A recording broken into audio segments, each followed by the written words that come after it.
बोलो श्रुति, बात करो। श्रुति, तुम्हें अकेले में बात करनी है?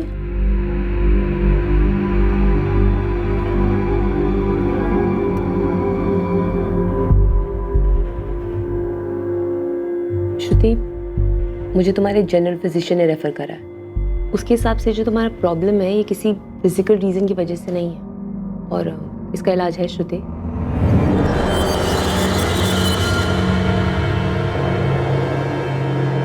तुम्हारे डॉक्टर के हिसाब से तुम्हें तुम्हारे सपने में कोई इंसान नजर आता है जो दरवाजे पे खड़ा हो।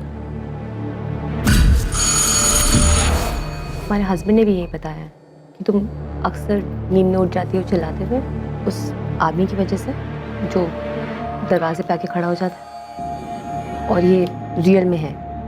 हाँ हाँ, वो रियल है, वो सच में है, वो सच में है। वो कौन है वो श्रुति? कैसा दिखता है? अगर तुम मुझे कुछ बताओगी नहीं तो मैं तुम्हारी मदद कैसे करूंगी?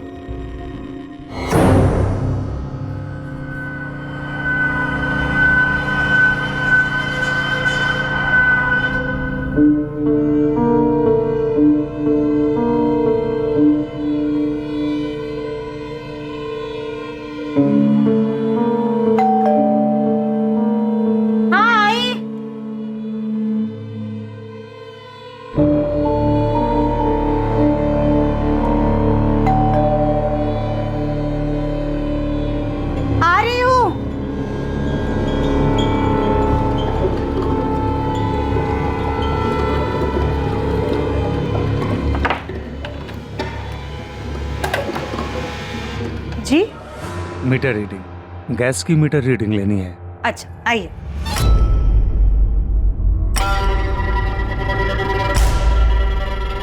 लता पाल को दरवाजा नहीं खोलना चाहिए था।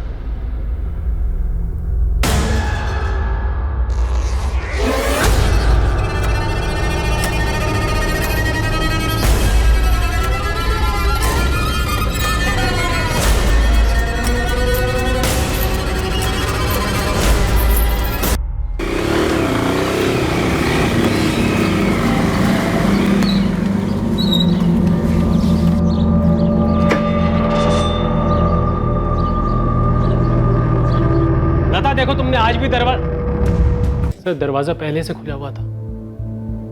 मैं रोज की तरह शाम को 5:45 बजे घर वापस आया था। जयशंकर, घर के दरवाजे पर जोर जबरदस्ती का कोई निशान नहीं। क्या आज कोई आपके घर आने वाला था जिसके लिए आपकी पत्नी लता ने खुद दरवाजा खोला हो? नहीं सर, मुझे नहीं पता अगर कोई आने भी वाला था, लेकिन सर अगर कोई आया भी होगा तो वो लता के साथ ऐसा क्यों करेगा?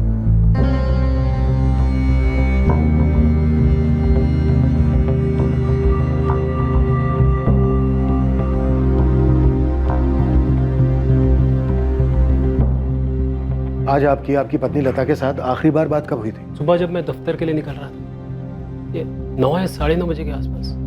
सर, कबर्ड को तो छुआ तक नहीं गया है। लता के सोने के कंगन और कानों के झुमके ज्यों के त्यों रखे हुए, तो चोरी का इरादा तो मालूम नहीं होता। किसी जान पहचान वाले का काम है ये। पर कौन जान पहचान वाला? कौन आने वाला था? किसने किया ऐसा? जयशंकर, इधर आइए। यहाँ पहले कुछ सामान रखा हुआ था जिसे हटाया गया। सर, ये देख रहे हैं निशान? आपने, आपकी पत्नी ने यहाँ से कुछ सामान हटाया है।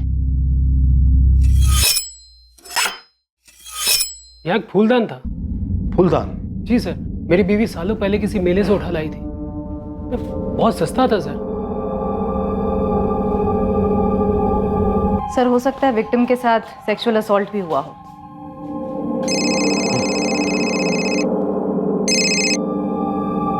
हाँ जगन, हम यहाँ एक अजीबोगरीब क्राइम सीन पर हैं। तुम्हारे यहाँ क्या सीन है? सर, मेरा क्राइम सीन भी कुछ कम अजीब नहीं है सर। व्हाट? चेन से गला घोटा गया है? हाँ सर। यहाँ भी यही हाल है जगन। क्या? सर, वहां से कुछ गायब हुआ है क्या? हाँ, एक फूलदान गायब है। क्यों? वहां से भी कुछ गायब है? सर, एक मोर सजावट की आइटम है सर, वो गायब है। ये जगह खाली लग रही है। यहाँ पर कुछ था क्या? हाँ सर, यहाँ पे मोर था। जगन, इसके लिए तुम्हें कॉल कितने बजे आया था? 5:15 बजे के आसपास आया था सर। विक्टिम के हस्बैंड ने ही कॉल किया था। राम यादव नाम है उसका। सर, वो यहाँ पर एक बाइक स्टोर में मैनेजर का काम करता है। वो और उसकी वाइफ आज शाम को मूवी देखने जाने वाले थे। इसलिए वो घर जल्दी आया था। ये दरवाजा क्यों खुला छोड़ दिया? सर, इस घर से फूलदान और उस घर से सजावट का मोड़, सजावट की चीजें ले जा रहा है कातिल। किसी किस्म का सनकी मालूम होता है।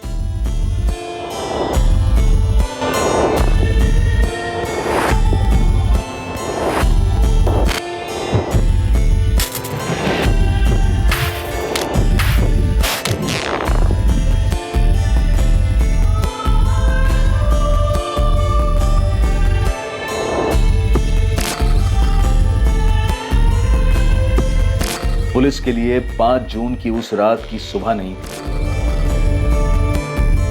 लता पाल और विमला यादव की भयंकर हत्याओं की खबर सारे गाजियाबाद शहर को खौफ की जंजीरों में जकड़ने वाली थी। एक अनजान सनकी कातिल खुला घूम रहा था। ये दोनों मर्डर साधारण नहीं थे। ना तो यह हत्याओं की शुरुआत थी और ना ही अंत। और पुलिस के जो सामने था वो काफी कुछ कह तो रहा था, पर हकीकत की दिल्ली अभी बहुत ज्यादा दूर थी। दोनों औरतों की हत्याओं के बाद लाश के साथ संभोग हुआ है, पर सीमेन के ट्रेसेस नहीं। लाशों के साथ संभोग, शुमिन नेक्रोफिलिया। हाँ, नेक्रोफिलिया। नेक्रोफिलिया लाशों के प्रति लैंगिक रूप से आकर्षित होना, उनके साथ सेक्स करने के अवसर ढूंढना या उन्हें तैयार करना कत्ल के जरिए, यह एक मानसिक विकृति है। पर सीमेन के ट्रेसेस कैसे नहीं मिले? ऐसी मानसिक विकृति का आदमी इतना सतर्क होगा कि वो कॉन्डोम यूज करे? प्रशांत, मानसिक रोगी हमें हर कदम पर सरप्राइज देते हैं। खूनी ने एक घर से फूलदान और एक घर से पीकॉक वाला डेकोरेशन चुराया। ये उसके लिए ट्रॉफीज हैं। आप अपने पुराने रिकॉर्ड्स चेक कीजिए। मुझे लगता है ये उसका पहला जुर्म नहीं है। सर, लता पाल, पति जयशंकर पाल, 5 साल पहले शादी हुई, चंदन नगर में रहते थे। खुशहाल शादीशुदा जिंदगी। पत्नी हाउसवाइफ थी, ज्यादातर दिन में घर पर ही रहती थी, और पति बैंक में क्लर्क था। सर, विमला यादव, पति रामकुमार यादव, रुद्र विहार के रहने वाले, 8 महीने पहले शादी हुई। विमला यादव हाउसवाइफ थी और रामकुमार यादव बाइक स्टोर में मैनेजर है। इन लोगों की शादी में भी कोई तकलीफ नहीं थी, सब कुछ सही चल रहा था। एक बात और गौर करने वाली है, इन दोनों औरतों पर जब हमला हुआ, ये दोनों औरतें अपने अपने घर पर अकेली थी अपने पतियों के काम पर जाने के बाद। जी सर। ये चंदन नगर पूर्व गाजियाबाद और रुद्र विहार है यहाँ से 15 मिनट की दूरी पर। सर, लता और विमला के मर्डर में एक चीज और कॉमन है। क्या? सर, दोनों के मोहल्ले में कहीं भी सीसीटीवी कैमरा नहीं है। आसपास की दुकानों पर भी नहीं? नहीं सर, कहीं भी नहीं। कातिल ने पूरी रेकी की होगी। एम इन दोनों औरतों को अपना निशाना नहीं बनाया? वो भी एक ही दिन में, एक के बाद एक। सर, विमला के पति रामकुमार ने बताया कि वो विमला के साथ 6 बजे फिल्म देखने जाने वाला था, इसलिए वो 5 बजे घर पर आया। उसके बाद उसने मर्डर रिपोर्ट किया। और सर, लता का हस्बैंड रोज की तरह 5:45 बजे घर आया था। नेक्रोफिलिया के अपने सारे पुराने केस खंगालो, सभी खबरियों को काम पे लगा दो। ठीक है सर। अच्छा सर, इन 2 मर्डर्स की खबर पूरे शहर में आग की तरह फैल रही है। शाम तक पूरे शहर में खलबली मच जाएगी। इससे पहले कि ये आदमी किसी तीसरी औरत को अपना शिकार बनाए, हमें इसे धरना होगा।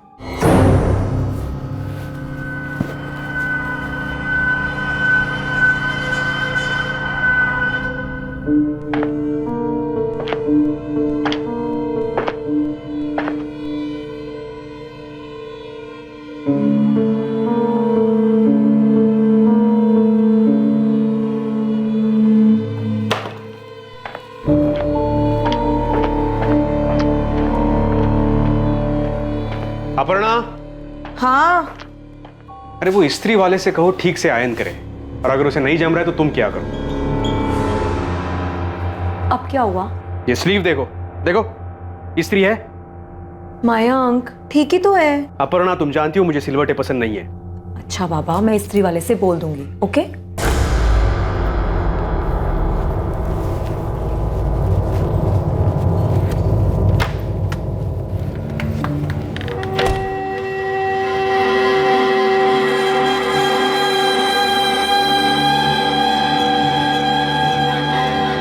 पुलिस के पास मुजरिम के हुलिये की कोई डिटेल नहीं। पुराने केसेस की फाइल्स खंगाली गईं ताकि इस केस पर कोई लीड मिले जिसने पूरे शहर को आतंकित कर दिया था। चेन वाला हत्यारा, ये कौन है, कहां से आता है, किसी को नहीं पता। इस पर कोई जानकारी सामने नहीं आई है। दरवाजा खोलने से पहले ध्यान रखें, पहले देख ले कौन है। किसी भी सूरत में बिना देखे दरवाजा ना खोले। एक चेन लेकर घूम रहा है ये सरफिरा। चेन किस तरह की है ये अभी तक पता नहीं चल पाया है। लेकिन पुलिस का कहना है कि जो 2 महिलाओं को ये दरिंदा मार चुका है, उन दोनों के गलों पर चेन के निशान पाए गए हैं। ये आदमी किसी भी दरवाजे पर दस्तक दे सकता है, किसी भी रूप में आ सकता है। पुलिस के पास अभी तक इस वैशी साइको किलर की स्केच तक नहीं है। इस मानसिक रूप से बीमार आदमी को पकड़ने के लिए पूरी गाजियाबाद पुलिस काम कर रही है, पर पुलिस ने पब्लिक को हमारे चैनल के माध्यम से संदेशा दिया है कि हर नागरिक को चौकन्ना रहना होगा। ये हत्यारा पब्लिक में घूम रहा है, वो कोई भी हो सकता है। अगर बेल या दस्तक के बाद कोई अजनबी दिखे बाहर, हल्का सा भी शक हो तो दरवाजा बिल्कुल ना खोलें।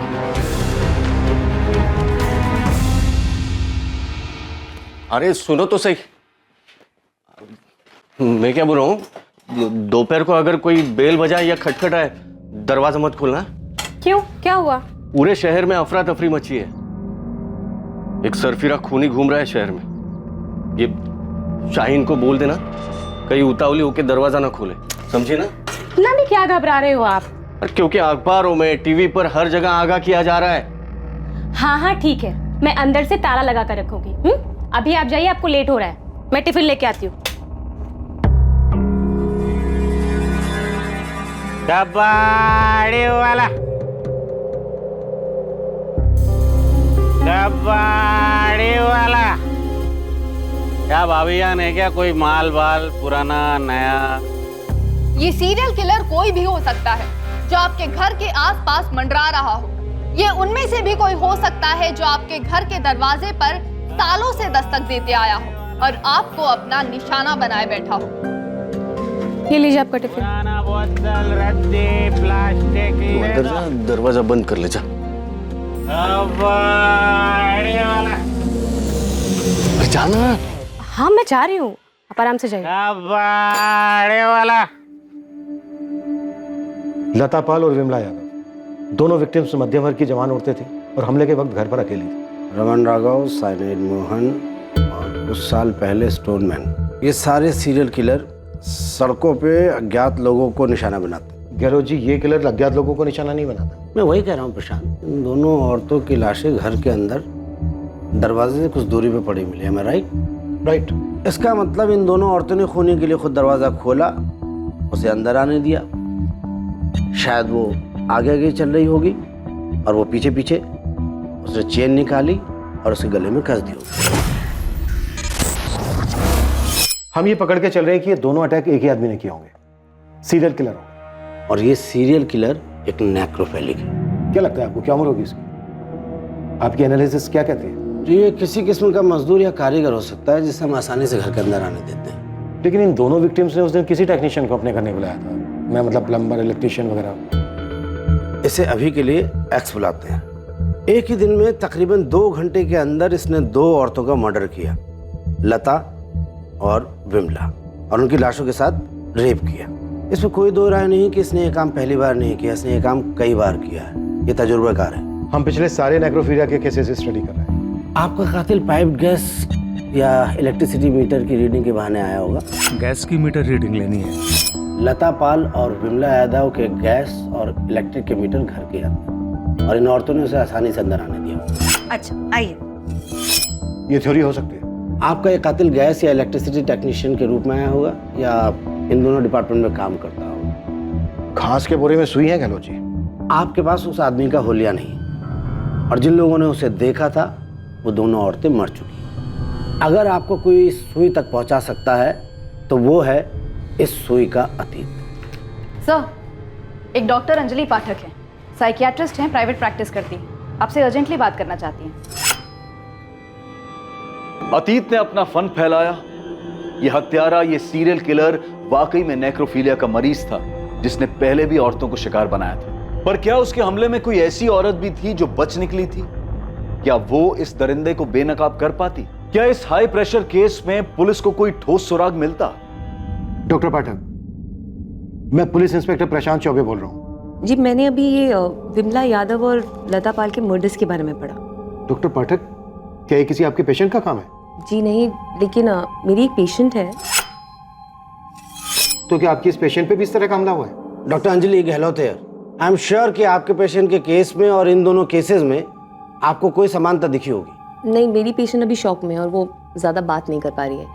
लेकिन मेरी पेशेंट के हस्बैंड से बात हुई थी और उसने मुझे बताया कि जब मेरी पेशेंट करीब 1 महीना पहले घर पे अकेली थी तो किसी ने उनकी डोरबेल बजाई। जब वो दरवाज़ा खोलने गई तो उस इंसान ने उस पर अटैक कर दिया। डॉक्टर पाठक, हम आपकी इस पेशेंट से बात करना चाहते हैं।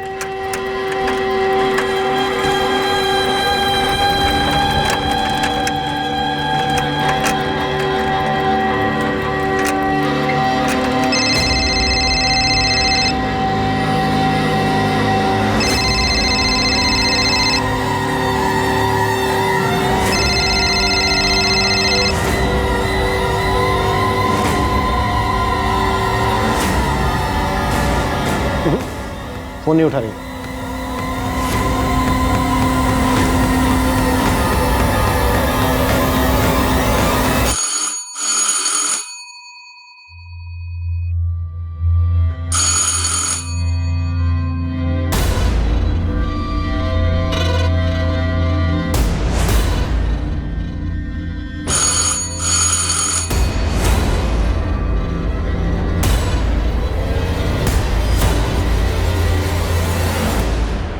कौन है?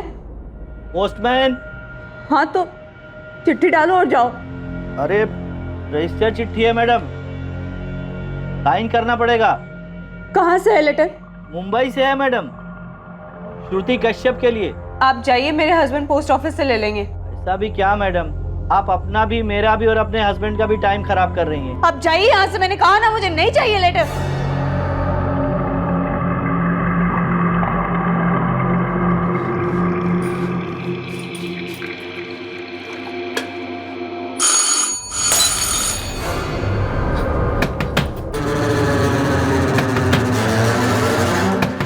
श्रुति प्लीज दरवाजा खोलिए। श्रुति, मैं पुलिस इंस्पेक्टर प्रशांत चौबे। देखिए, हमें आपकी डॉक्टर अंजलि पाठक ने भेजा है। हम आपकी मदद करने के लिए आए हैं, प्लीज दरवाजा खोलिए। श्रुति, मैं assistant sub inspector Mithila Lohia. दरवाजा खोलो श्रुति।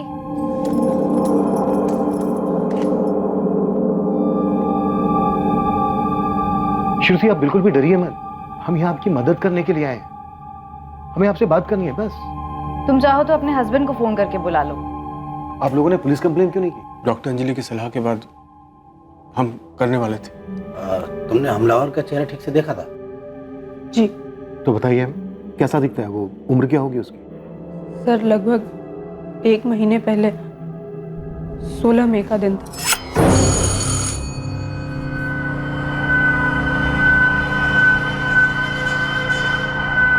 जी, गैस की मीटर रीडिंग लेनी है। आइए। पहली नजर में ही मुझे कुछ अजीब लगा था उसके बारे में। उसने घर में घुसते ही तुम पर अटैक किया, तुम्हारे गले पर चेन है।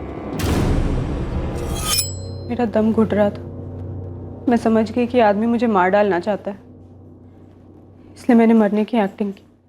फिर उसने तुम्हारे साथ? हाँ, कोशिश की। बचाओ! बचाओ! बचाओ!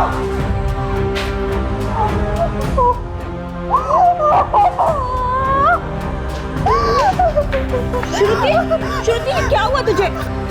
जान से मारने की कोशिश की। पड़ोसी उसे पकड़ नहीं पाया सर, वो भाग चुका था। श्रुति, वो चेन कैसी थी, तुम्हें कुछ याद है? सर मैं ठीक से देख तो नहीं पाई,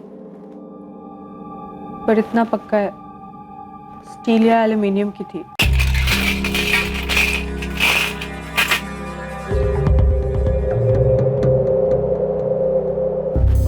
आंखें भी खुली है और कान भी खुले हैं।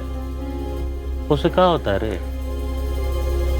मैं सन की हूँ, चेन लेकर घूम रहा हूँ, ऐसा किसी की शकल पे लिखा होता है क्या? तेरी बात मैं समझ रहा हूँ, मगर पुलिस वालों को कोई ना कोई सुराग तो चाहिए। अब देख, तू तो हर जगह घूमता है, चंदन नगर से लेकर रुद्र विहार तक। थोड़ा ध्यान देगा ना तो पता चलेगा। देख कौन से मोहल्ले में कौन अजीब हरकतें कर रहा है। एक आध दो बंदे हैं ऐसे। कौन है?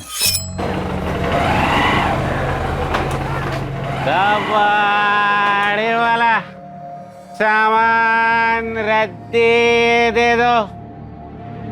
कबाड़ी वाला। हाँ तो नाम पता देना। अरे अभी तो नजर में आए हैं। निकालने दे उनका हिस्ट्री ज्योग्राफी। देख मुसा, जो करना जल्दी कर, एक और लाश नहीं मिलनी चाहिए। तेरा टिप ना 50% बढ़ा के दूंगा पक्का।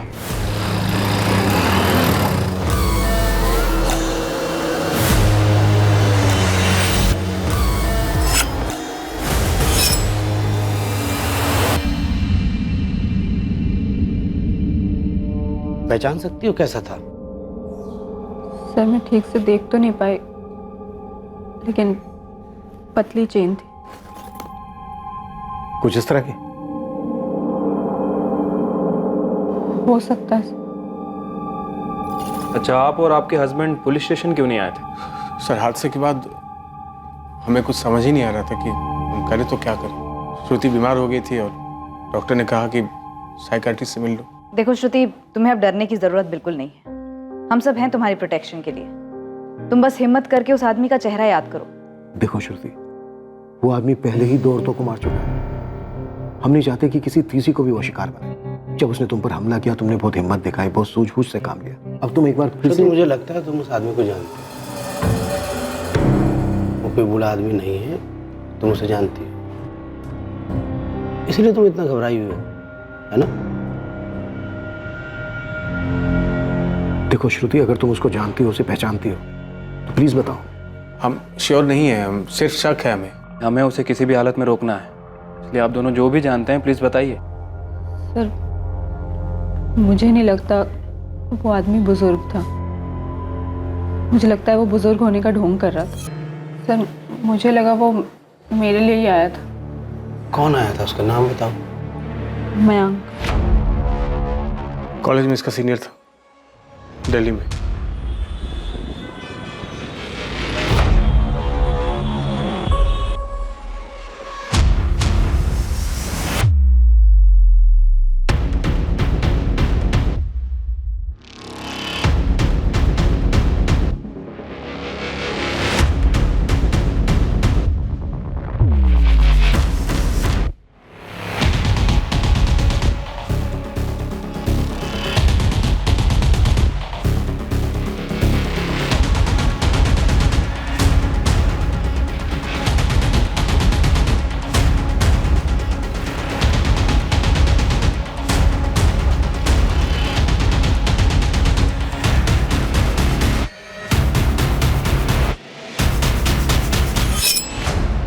ये स्लीव देखो, स्त्री है।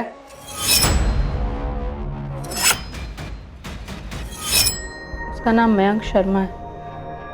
मेरी एक फ्रेंड ने मुझे बताया था कि वो मुझे स्टॉक करता था और मेरी पिक्चर्स लेता था, तो मैंने तुरंत कॉलेज के प्रिंसिपल से उसकी कंप्लेन कर दी थी।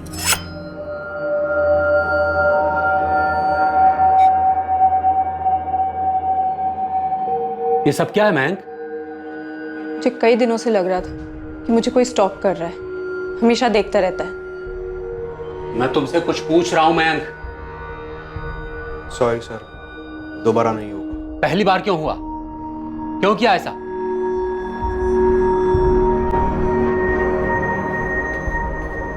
श्रुति, देखो देखो, मैं चिल्लाऊंगी। अरे मुझे तुमको सॉरी बोलना था। नहीं चाहिए तुम्हारी सॉरी, जस्ट गेट लॉस्ट। श्रुति, मैं तुमसे बहुत प्यार करता हूँ, इसलिए तुम तक पहुंचने की कोशिश कर रहा हूँ मैं। श्रुति, आई लव यू। मेरी बात तो सुनो तुम। अरे मैं स्टॉकर नहीं हूँ। I love you Shruti. Watchman, watchman, इस बार जब मैंने कॉलेज में कंप्लेन की तो मयंक को कॉलेज से निकाल दिया गया। मुझे हमेशा डर लगा रहता था कि वो मुझसे बदला लेगा, लौटेगा कभी, लेकिन कॉलेज से निकाले जाने के बाद वो कभी मेरे सामने नहीं आया। तुम्हें लगता है तुम्हारे घर में घुसकर जिस आदमी ने तुम पर अटैक किया वो वही है जो तुम्हें स्टॉक करता था, तुम्हारे कॉलेज का मयंक शर्मा? जी। तुम कॉलेज से 2012 में ग्रेजुएट हुई, अब तुम 28 की और वो 31-32 का। देखिए सर, इसे सिर्फ शक है कि वो मयंक था। शक का कोई खास कारण श्रुति? वो कॉलेज में ड्रामा क्लास में था, मयंक एक्टिंग करता था। You call me a dog even before you had a cause? But since I'm a dog now, be aware of my fangs. The pound of flesh which I demanded of you is dearly bought. It is mine now, and I will have it. I will have it. College के theatre group का secretary था मयंक शर्मा। इस वक्त कहाँ है मयंक शर्मा श्रुति? क्या करता है वो? Any idea? पर ना मुझे तब कोई आइडिया था कि वो क्या करता था, और ना मैं नफरत करती रही उससे।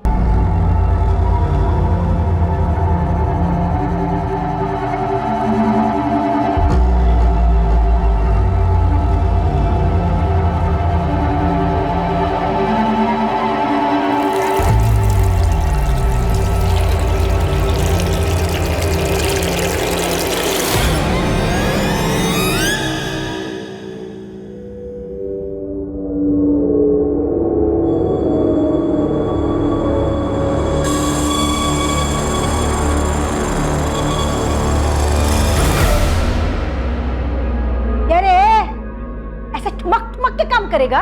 2 बाल्टी में पूरा दिन निकालेगा क्या? अरे किसे घूर रहा है? घूर किसे रहा है? कि तेरी मेंढक जैसी बड़ी बड़ी आंखें है ना, वो भी 4-4। तेरे पेंशन के पैसे में क्या नौकर रखूं? चल जल्दी काम कर, हाथ पाँव चला।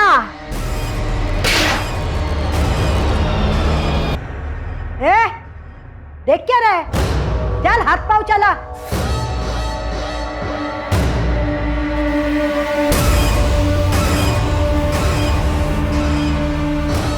मयंक शर्मा का पता लगाने में पुलिस को ज्यादा समय नहीं लगा। पुलिस तुरंत उस तक पहुंच गई। मयंक शर्मा तुम ही हो?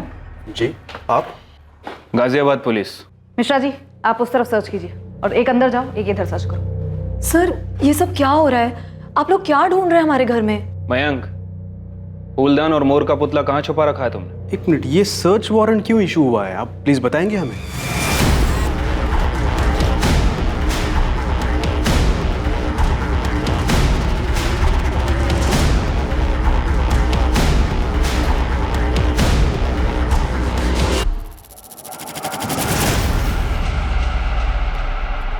सर, ये देखिए सर।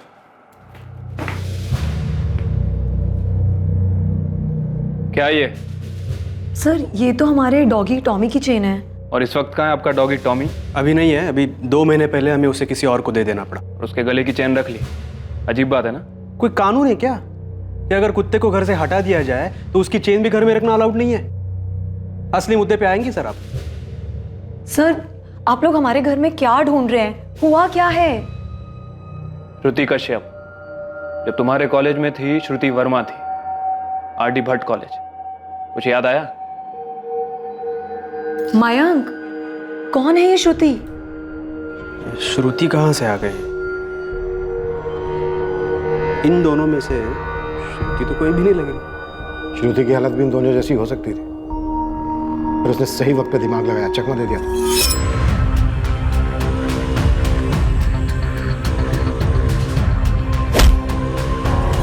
कॉन्डोम का इस्तेमाल किया तूने। एक बार भी तूने ये नहीं सोचा कि चेन पे से भी तेरे अंश मिल सकते हैं? अगर एक भी अंश मिला ना तो उससे तेरा डीएनए निकाला जा सकता है।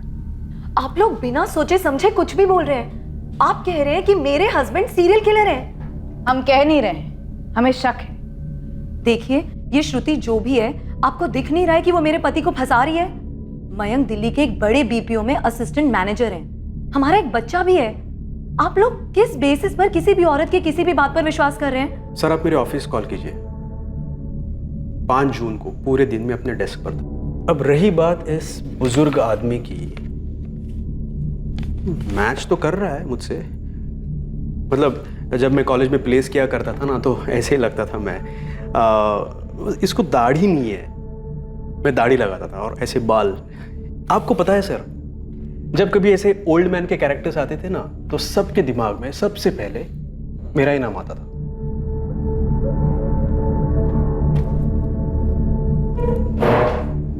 देखिए सर, श्रुति मेरा अतीत है। मैं याद नहीं करता हूं उसे, कब का भुला चुका हूं उसे। 7 साल पहले मुझे कॉलेज से निकाल दिया गया। एक कॉलेज से दूसरे कॉलेज भटकता रहा। और ये बात सबको पता थी, किसी से नहीं छिपी रही कि श्रुति ने मुझ पर एक स्टॉकर, एक विकृत इंसान का आरोप लगाया था। क्या क्या नहीं बोला था मेरे बारे में।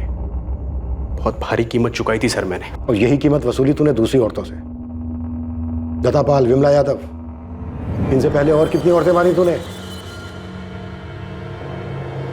सर एक बात बताऊं, क्राइम थ्रिलर, साइको थ्रिलर पर शोज, फिल्में देखना मैं बहुत पसंद करता हूं सर, मुझे बहुत अच्छा लगता है, बहुत देखता हूं। लेकिन मैंने ये कभी नहीं सोचा था कि एक दिन क्राइम मेरे ही दरवाजे पर दस्तक देगा, और वो भी ऐसे स्ट्रेंज। श्रुति का पता कैसे लगाया तूने? मैंने पता नहीं लगाया सर। जिस दिन मुझे कॉलेज से निकाल दिया गया, उसी वक्त मैंने श्रुति को अपने दिल और दिमाग से हटा दिया, अपनी यादों से भी। ये अजीब बात है, श्रुति ने अब तक नहीं मुझे निकाला अपने दिमाग से। फिर 7 साल बाद एक हादसा होता है, सीरियल किलिंग होती है शहर में, और श्रुति को तुरंत मेरा नाम याद आ जाता है। तुरंत तेरा नाम याद नहीं आया उसे, धीरे धीरे खुली है वो। आप किसी को बहुत पसंद करते हो लेकिन बोल नहीं पाते हो, और फिर आपको एक स्टॉकर, एक साइको करार दे दिया जाता है।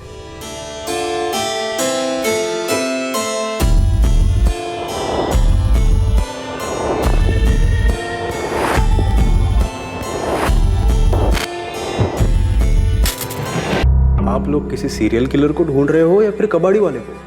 किस एंगल से लगता है आपको कि मैं इन दोनों में से हूं, कबाड़ी वाला या फिर सीरियल किलर? विधिनगर 12/340, वहां मिलेगा तेरा आदमी, तेरा सनकी किलर। और ये जो तस्वीरें तूने भेजी है ना, ये बंदा वैसा दिखता ही नहीं है, गलत बना हुआ है। क्या बोल रहा है बे? पुलिस को मिल चुका है वो बंदा जिसका स्केच बना है, समझा? गलत आदमी को पकड़े हो तुम। मैं जो बंदा बोल रहा हूँ ना, साहब लोगों को बोलो उसको उठवा ले। मुकेश नाम है उसका, मुकेश कामदार।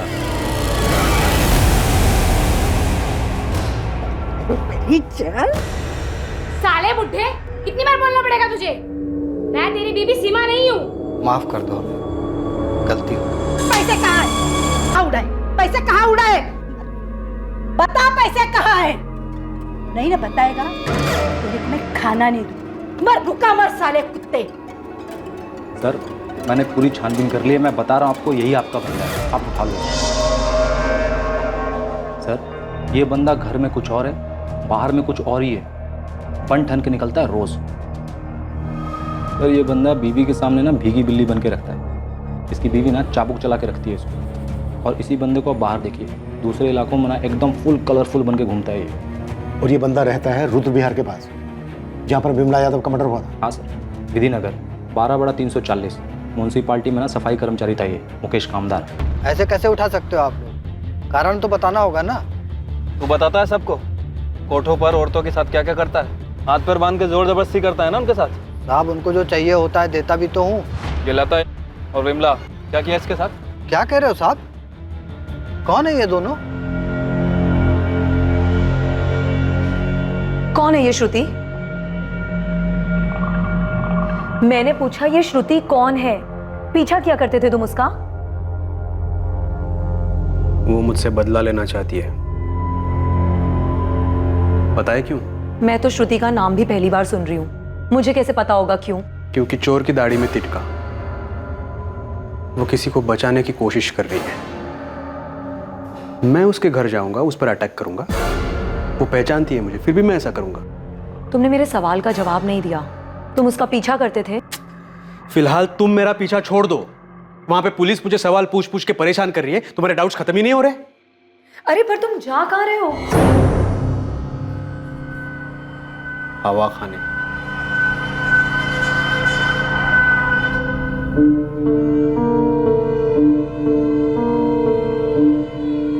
ये मयंक नहीं है प्रशांत, मैं श्योर हूं ये मयंक नहीं है। एक और नाम सामने आया, मुकेश कामदार। ये कोई 50-55 की उम्र होगी। इंट्रोगेट करने वाले हैं हम उसको। क्या लीड है इस मुकेश पे? बीवी के सामने भीगी बिल्ली और सेक्स वर्कर के सामने बब्बर शेख। इंटरेस्टिंग। इसकी प्रोफाइल तो तुम्हारे किलर से मैच करती है। वैसे मयंक भी हमारी रडार से बाहर नहीं है, नजर रखे हुए हैं इस पर। आपको ऐसा क्यों लगता है कि वो मयंक नहीं हो सकता? प्रशांत मुझे तो ये भी लगता है ये मुकेश भी नहीं है जिसे आप पकड़ के लाए। मैंने चैन से गला घोट के मारा है। हाँ तूने। कहाँ मिलती है ऐसी चैन? हमें बताओ ना साहब, हमें चाहिए। कभी कभी मन करता है ना कि अपनी सीमा, मन करता है कि सीमा को मार दो। हाँ दिमाग खराब हो गया साहब मेरा, जीना हराम कर रखा उसने। दम घुटता है मेरा दम। तेरा घर में दम घुटता है, इसीलिए तूने इन दोनों औरतों का गला घोट दिया, मार डाला इन दोनों औरतों को। ये दोनों तो अच्छी खासी औरतें दिखती हैं साहब, जवान हैं, सुंदर हैं, स्वभाव की भी अच्छी ही होंगी। अगर इनका पति होगा ना तो ये उसको इज्जत देती होगी। भला इन औरतों को क्यों मारूंगा मैं? है? ये सीमा जैसी नहीं है साहब। हाँ मिथिला, कुछ मिला मुकेश के घर से? वहाँ सर्च जारी है सर, लेकिन एक नया मर्डर रिपोर्ट हुआ है। प्लीज अब ये मत बोलना कि वो एक औरत है और हमारे केस से। हाँ सर, दरिया नगर में सेम प्रोफाइल है, वही सीरियल किलर।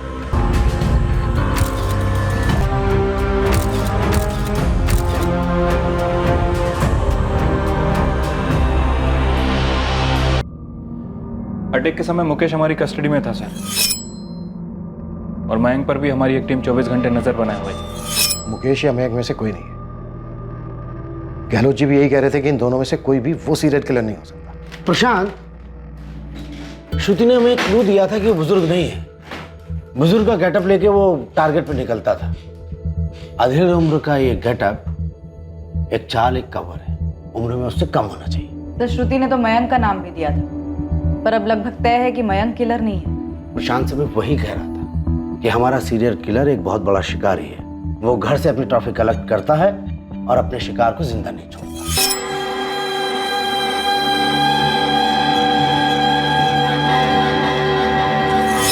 एक्स अपने किसी भी विक्टिम को जिंदा नहीं छोड़ता है। मतलब गहलोत जी आप ये कहना चाह रहे हैं कि श्रुति ने हमसे झूठ बोला था? एक मिनट। गहलोत जी, श्रुति ने अटैक के तुरंत बाद इसलिए पुलिस कंप्लेन नहीं की क्योंकि अगर वो तुरंत बाद पुलिस कंप्लेन करती तो उसके गले पर चैन का निशान होना चाहिए। आपका मतलब है कि श्रुति का पति संदीप कश्यप?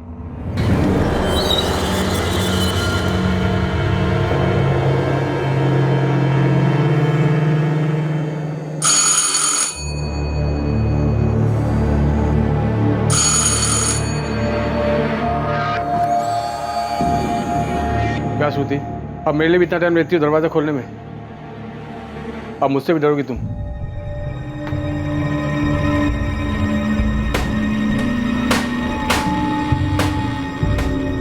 हद है तबरेज़, ये क्या कर रहे हैं आप? मैं किसी के लिए भी दरवाजा नहीं खोलती हूँ, और आप इतनी सारी कड़ियाँ लगवा रहे हैं। इसकी क्या जरूरत है? इतना भी क्या डर है आपको? है डर, तुम दोनों के लिए डर है। मुमताज, फिक्र है तुम्हारी शाहीन की। वो मूसा कबाड़ी वाला, देखा ना उसे कैसे घूरता रहता है हमारे घर की तरफ, बार बार यहाँ से आता जाता रहता है। मुझे वो ठीक नहीं लगता है। अब ये कहना चाह रहे हो गहलोत जी कि श्रुति अपने पति संदीप कश्यप को बचाने के लिए ड्रामा कर रही है? संदीप कश्यप ही हमारा वो एक्स है? प्रशांत, मैं सिर्फ ये कह रहा हूं कि हमें संदीप कश्यप की प्रोफाइल बारीकी से करनी चाहिए। आमादा, एक मिनट। जगन, लगता है तुम लोगों ने सही निशाने पर तीर छोड़ा है। ये मयंक शर्मा ही तुम्हारा कातिल एक्स हो सकता है। ये मयंक शर्मा जहां रहता है वहां से 3 गली छोड़कर एक प्राजक्ता द्विवेदी का घर है। 1 साल पहले 2018 में उसका मर्डर हुआ था।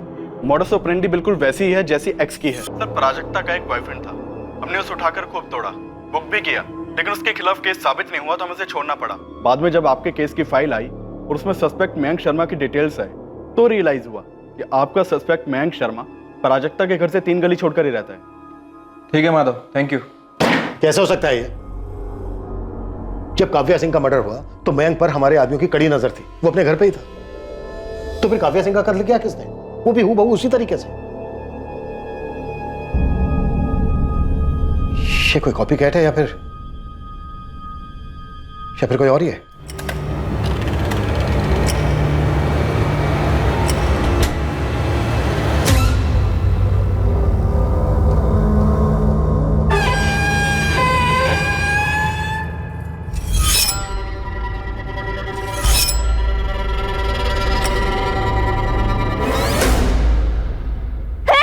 वॉचमैन!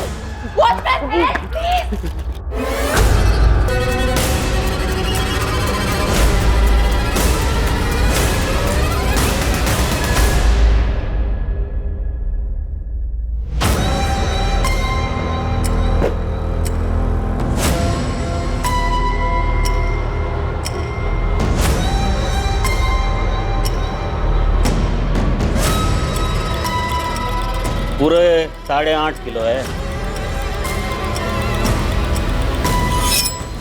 मयंक शर्मा, संदीप कश्यप, मुकेश कामदार, मूसा खान। चेन वाले हत्यारे ने फिर से आघात किया है। सारी चेतावनियों के बावजूद, पुलिस के पास संदिग्धों की सूची होने के बावजूद एक बार फिर डंके की चोट पर इस विकृत सीरियल किलर ने एक बार फिर से दूसरे हफ्ते में ये तीसरा अटैक किया है। हम डिप्टी कमिश्नर ऑफ पुलिस से ये जानने का प्रयास कर रहे हैं कि इस खौफनाक चेन वाले सीरियल किलर को पकड़ने के लिए क्या कोशिशें की जा रही हैं, लेकिन ऐसा लगता है कि पुलिस के पास उसको पकड़ने का कोई प्लान ही नहीं है और पूरा शहर दहशत की जंजीरों में जकड़ा हुआ है। लेकिन पुलिस इस सीरियल किलर के बारे में किसी भी तरीके का कोई भी क्लू पाने में असहाय नजर आ रही है। प्रशांत गहलोत, स्केच पब्लिक में जारी कर दो। कम से कम लोगों को ये तो पता चले कि ये सीरियल किलर दिखता कैसा है। हम श्योर नहीं है कि वो असली कातिल का है भी या नहीं। सर हमें शक है, जिस सर्वाइवर औरत ने हुलिया बताया किलर का, वो सीरियल किलर की विक्टिम है ही नहीं। तो फिर लीड क्या है हमारे पास? 2 हफ्ते में 3 मर्डर्स, पूरा शहर दहशत में है। सर हमने हर प्लेटफॉर्म से चेतावनी जारी की है कि लोग सतर्क रहें। ऐसी चेतावनी से शहर के अंदर दहशत का माहौल और बढ़ेगा। गहलोत, मुझे इस सीरियल किलर का एक स्ट्रॉन्ग प्रोफाइल चाहिए। यह हत्यारा सिर्फ एक किलर नहीं है, बल्कि एक विकृत मानसिकता का रोगी भी है। यह आदमी कहीं तो किसी न किसी की तो पकड़ में आया होगा। इसे पकड़ने के लिए हम एक डेडलाइन तय करें। 24 घंटे। 24 घंटे के अंदर हमें इसे पकड़ना है। क्लियर? सर, अगर श्रुति झूठ बोल रही है तो क्यों? सिर्फ अपने कॉलेज के दिनों के स्टॉकर से बदला लेने के लिए, या फिर अपने पति संदीप कश्यप को बचाने के लिए?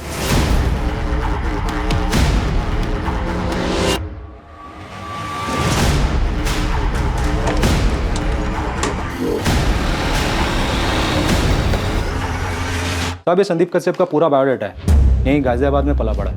ऐसा कुछ मिला है जिससे लगे कि ये संदीप कश्यप कुछ अटपटा? साहब ऐसा कुछ पता तो नहीं चला है। आपकी उसकी बीवी श्रुति से कुछ बात हुई क्या? वो जो अपने ऊपर हमले की बात कर रही थी वो सच है क्या? फिलहाल तो उससे पूछताछ चल रही है, और जब से उसने उस मयंक शर्मा का नाम दिया है ना, हमारी एक टीम 24 घंटे उसके ऊपर नजर रखे हुए।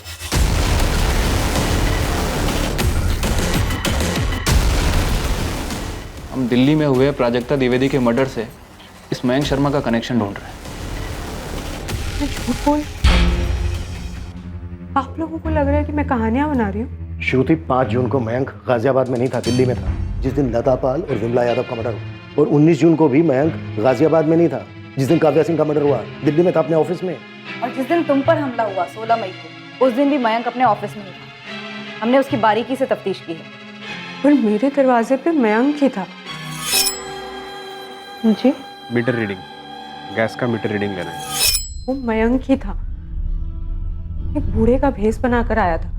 श्रुति झूठ नहीं बोल रही है और ना ही उसे कोई वहम। अगर ऐसा होता तो मुझे जरूर पता लग जाता। लेकिन वो अपने कॉलेज के दिनों के स्टॉकर मयंक शर्मा पे उंगली उठा रही है, और मयंक शर्मा पे हमारी नजर थी जब तीसरे विक्टिम पे हमला हुआ। हो सकता है कि वो पहचानने में गलती कर रही हो, लेकिन वो झूठ नहीं बोल रही है। उसके साथ ये हादसा हुआ है, वो इस हादसे की विक्टिम है और इस हादसे से बची है। हाँ माधव, मैं दिल्ली के लिए निकल रहा हूँ। मुझे प्राजक्ता द्विवेदी केस की सारी डिटेल्स चाहिए। आपने मेरे हस्बैंड को रोक के क्यों रखा है? क्या किया है मुकेश ने? देखिए मैडम, हमने आपके पति को गिरफ्तार नहीं किया, सिर्फ उससे पूछताछ कर रहे हैं। किस बारे में पूछताछ? वो इस वक्त आपको नहीं बता सकते। क्यों नहीं बता सकते? आप लोग उठा के क्यों लाए मेरे पति को? क्या किया क्या है उसने? ये कोई तरीका है? मुकेश, तो भी जा सकता है, लेकिन ये मत सोचना कि तेरे ऊपर से हमारी नजर हटेगी। बिल्कुल नजर मत हटाना साहब। आप लोग को पता तो चले कि मेरी बीवी सीमा कैसे मेरा खून पीती है, और आप लोग नजर रखेंगे ना तो मैं अपनी बीवी का मर्डर नहीं कर पाऊंगा। कभी कभी सपने में देखता हूँ ये आपका ये सिरफिरा है ना, किलर जो भी हो, वो आ रहा है और सीमा को जान से मार रहा है। गहलोत जी, इस केस तो हमें रिलीज करना ही पड़ेगा। बहुत प्रेशर है ऊपर से। हमने इसे हर उस जगह पर ढूंढ लिया है जहां पर हम इसे ढूंढ सकते थे। प्रशांत, मुझे स्केच रिलीज करने में ये रिस्क लग रहा है कि किलर चौकन्ना हो जाएगा, शातिर दिमाग है, भेष बदल सकता है। उस दिन चुपचाप बैठा रहेगा और फिर अचानक एक दिन किसी दूसरी औरत पर अटैक करेगा। गहलोत जी, हमें कुछ तो देना पड़ेगा पब्लिक को, और स्केच के अलावा हमारे पास कोई दूसरा तरीका नहीं है जिससे हम पब्लिक को सतर्क कर सकें। गौर से देखिए देखिए इस चेहरे को। ये वही आदमी है जिसने पूरे गाजियाबाद शहर को दहशत में बांध रखा है। आखिरकार हमारे पास इस सरफिरे कातिल की पहचान आ गई कि ये सीरियल किलर कैसा दिखता है। ये एक अधेड़ उम्र का आदमी है जो दोपहर को लोगों के घर आता है और दरवाजे पर दस्तक देता है। सूत्रों के हिसाब से पता चला है कि ये आदमी घर में घुसने के लिए कहता है कि वो गैस का मीटर रीडिंग चेक करने आया है। जैसे ही घर की गृहिणी उसे अंदर लेकर मीटर बॉक्स की तरफ जाने के लिए मुड़ती है, तब वह पीछे से चैन से हमला करता है। बंद कीजिए ये सब। दिन रात आप यही सब देखते रहते हैं, इसीलिए आपके दिमाग में उलझुल बातें आती रहती हैं। मुझे कई बार लगता है कि पुलिस को फोन करके उस मूसा कबाड़ी वाले के बारे में बता दूं कि आंखों में शैतान दिखता है। सही बंदा नहीं लगता वो, शक्ल पर ही लिखा है उसके। क्यों आप अपना दिमाग खराब कर रहे हैं इन सब बातों में? 2 दिन पहले आपको वो कादिर पान वाला सही नहीं लग रहा था, कल आप कहेंगे मुमताज तुम मुझे सही नहीं लगती, फिर आप कहेंगे मुमताज मैं खुद को सही नहीं लगता। उस दिन मैंने उस मूसा को तुम्हें घूरते हुए देखा था कि गिद्ध जैसी आंखें ही सब बताती है। मैं तो कहता हूँ पुलिस को बता देना चाहिए। तबरेज, पुलिस को उनका काम करने दीजिए। आप क्यों अपना दिमाग दिन रात इनमें लगा रहे हैं?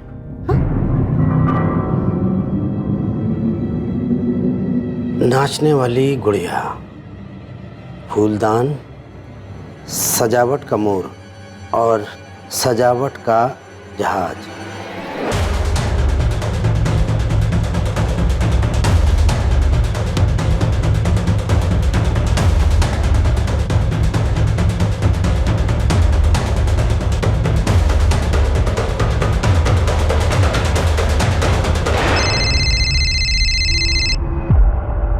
हाँ गहलोत जी। प्रशांत, ये प्राजक्ता द्विवेदी के केस में जो संदिग्ध था दीपक चावला, उसका बॉयफ्रेंड, उसके खिलाफ कुछ साबित नहीं हो पाया था, इसलिए उसको रिहा कर दिया गया था। हो सकता है ये सारी श्रृंखला वहीं से शुरू हुई हो, दिल्ली से, जब नाचने वाली गुड़िया प्राजक्ता के घर से गायब हुई थी। ये प्राजक्ता का बॉयफ्रेंड दीपक चावला है कहाँ? जगन देख रहा है, उसे पर बात किया है, कुछ मिला है क्या आपको? उसका पता लगाओ। ये वही हो सकता है जिसे हम खोज रहे हैं। वो करता क्या है, कहाँ रहता है, उसका बैकग्राउंड क्या है। मुझे उस केस की हर बारीक से बारीक डिटेल चाहिए प्रशांत। क्या इस सीरियल किलर और उसकी विकृति की जड़ें प्राजक्ता द्विवेदी के मर्डर और उसके रेप केस में थी? क्या दिल्ली में प्राजक्ता द्विवेदी के एक्स बॉयफ्रेंड दीपक चावला तक पहुंचने से इस सीरियल किलर की खोज पर अंकुश लगने वाला था? यह केस एक ऐसा चौंकाने वाला मोड़ लेने वाला था जिसकी उम्मीद पुलिस को दूर दूर तक नहीं थी। ये नंबर काम नहीं कर रहा है, कृपया नंबर जांच लें। ये नंबर तो सर्विस में नहीं है माधव। दीपक चावला का बस यही नंबर है हमारे पास। और सर उसके खिलाफ कुछ मिला भी नहीं था हमें। नंबर तो कंटिन्यू नहीं है, एड्रेस अब भी यही होगा। चांस लेके देखते हैं सर। मूव। हाँ मिस्टर गहलोत, प्राजक्ता द्विवेदी का पोस्टमार्टम मैंने ही किया था। यस, आपने अपनी रिपोर्ट में नेक्रोफिलिया का जिक्र किया था। कातिल ने मर्डर के बाद प्राजक्ता की लाश के साथ संभोग किया था। ये प्राजक्ता द्विवेदी कुमारी थी, मेरा मतलब वर्जिन? जी वो डिटेल्स तो अब मुझे याद नहीं है, मुझे मेरे पुराने नोट्स देखने होंगे। डॉक्टर, मुझे लगता है इस कातिल को सेक्स से वंचित रखा गया होगा और उसी तड़प में वो शिकार कर रहा होगा। हाँ ये मुमकिन है। प्राजक्ता शायद उसकी पहली शिकार थी। उसका नेक्रोफिलिया, उसकी सनक शायद प्राजक्ता से जुड़ी। मैं क्यों मारूंगा प्राजक्ता को? वो मेरी गर्लफ्रेंड थी, मैं उसे क्यों मारूंगा? जी हाँ, वो मेरा फ्लैट है और दीपक मेरे फ्लैट पे किराए पर रहता। अब कहाँ रहता है? मुझे पता नहीं सर, वो चंडीगढ़ से था और यहाँ पे काम करता था। उसने अगस्त 2018 में शायद फ्लैट खाली कर दिया था। क्या ये उसकी गर्लफ्रेंड प्राजक्ता का मामला है? उसके चंडीगढ़ का एड्रेस दो। मेरे पास अब एग्रीमेंट की कॉपी नहीं है और दीपक तो काफी पहले फ्लैट छोड़कर चला गया था। हाँ मिथिला, किसी भी जगह की सीसीटीवी फुटेज से कुछ मिला? नहीं सर, लेकिन एक और औरत मारी गई है।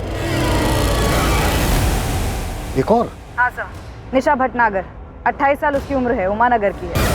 पूरे 8.5 किलो है।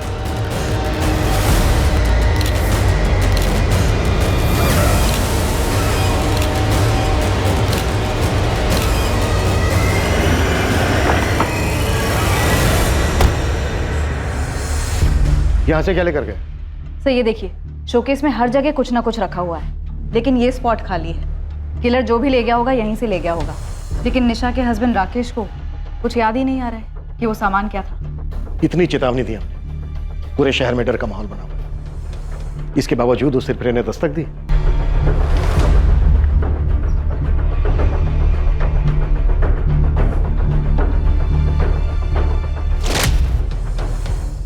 हाँ जगन बोलो। लगता है इस बार हमारी किस्मत अच्छी है सर। सर निशा के घर से 2-3 गली छोड़कर एक सुनसान रास्ता है और वहाँ पर एक एटीएम है और एटीएम के बाहर सीसीटीवी कैमरा है सर। तुरंत फुटेज निकालो, अभी के भी, आज की भी, आज के पहले की भी। बहुत हो गया ये लुका छुपी का खेल।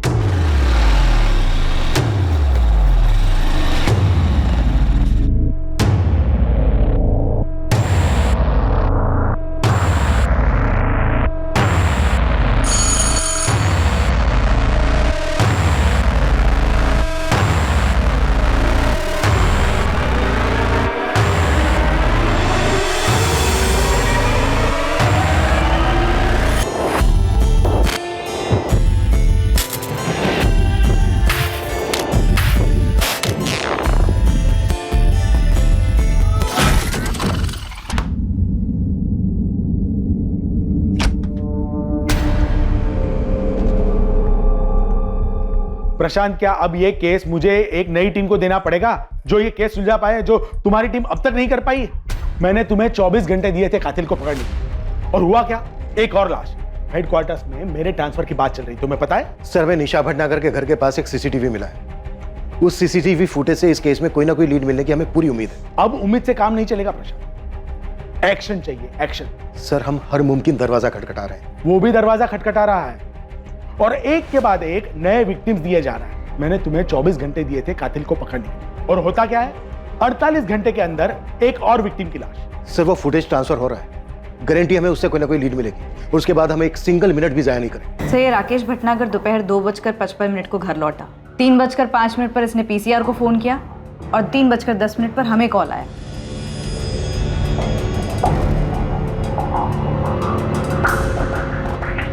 सर ये एटीएम वाली गली, निशा के घर से 1-2 गली छोड़कर सर सिर्फ इसी गली में एक सीसीटीवी कैमरा है और कहीं नहीं। जो किलर एक्स बखूबी जानता हूँ सर, ये इसी सीसीटीवी कैमरे की मर्डर के 3 दिन पहले की फुटेज है। सर हो सकता है कि किलर एक्स इसमें कैप्चर हुआ, हो सकता है सर रेकी वेकी करने आया।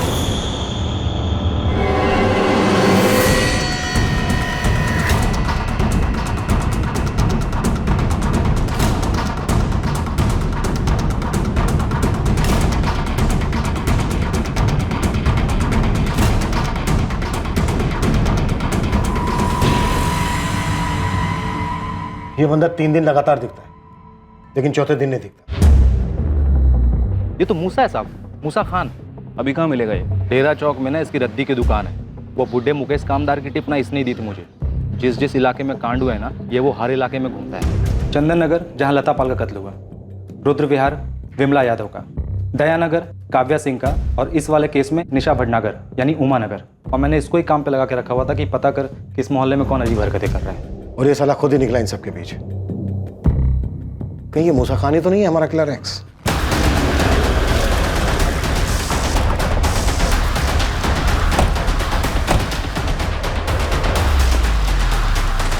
अरे मूसा, चल पुलिस वाले बात करेंगे।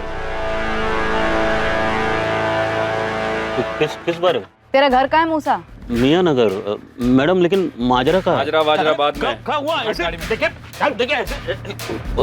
साहब कुछ तो बताइए, ऐसी क्या बात करनी मुझसे? बहुत खास बात है मूसा, बहुत ज्यादा खास।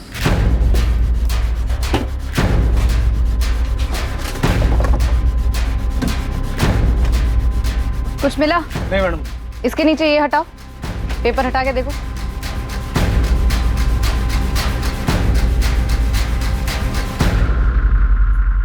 देख क्या रहे हो? तोड़ो।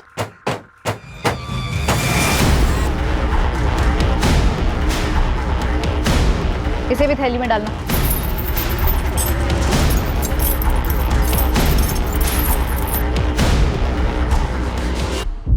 कत्ल के 3 दिन पहले तक ये लगातार दिखा है, लेकिन कत्ल वाले दिन नहीं दिखा। बाकी के विक्टिम्स के मोहल्ले में भी दिखा है। कौन कौन है इसकी फैमिली में? पता लगा रहे हैं, इसकी दुकान की भी तलाशी जारी है।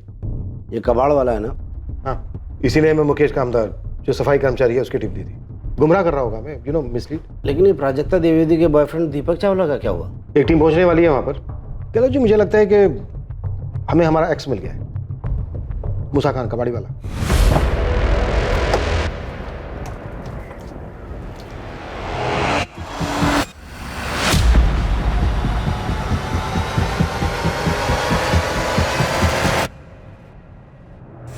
मैडम, इस मूसा की दुकान के साथ साथ ना इसके घर को भी पूरा खोलना पड़ेगा। लगता है आपको आपका बंदा मिल गया। Pandey, yes ma'am. और लोगों की जरूरत पड़ेगी। इस दुकान की एक एक ईंट खोल कर देखना।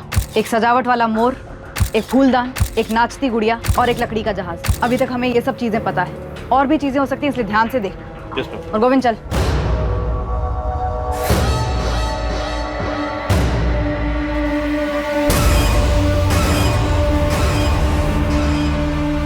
जानता ही नहीं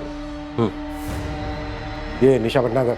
हाँ, नाम से नहीं जानता साहब। वो उमानगर में रहता। वो 3-4 दिन पहले रद्दी उठाया था। घर की मेज पे से और क्या उठाया था? सिर्फ रद्दी उठाया था सर। पूरे 8.5 किलो है। 8 किलो सर। नहीं सब 8.5 किलो था। इतनी धुलाई होगी कि तू अपना नाम तक भूल जाए। इन सब का मर्डर किया तूने। 1 साल पहले इस प्राजक्ता द्विवेदी का मर्डर किया।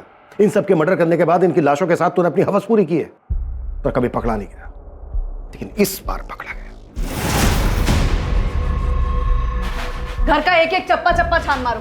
ओ मेम साहब, वो कबर्ड मत छोड़ना, वो किचन मत छोड़ना। क्या कर रही है? मेम साहब बताएंगी, ऐसे घर में घुसकर क्या ढूंढ रही है? बताएंगी भी, मैं ढूंढ दूंगी ना, क्या ढूंढ रही है? एक फूलदान, एक सजावट का मोर, एक नाचती हुई गुड़िया और एक जहाज। और क्या क्या है यहाँ पर? हाँ? ये कबाड़ की चीजें तो मेरे शोहर की दुकान पर होनी चाहिए। आप हमारे घर को क्यों रौंद रही हैं? और मूसा ये सब कबाड़ की चीजें यहाँ क्यों रखेगा भला? सूटकेस लाओ इधर। मेम साहब। मैडम,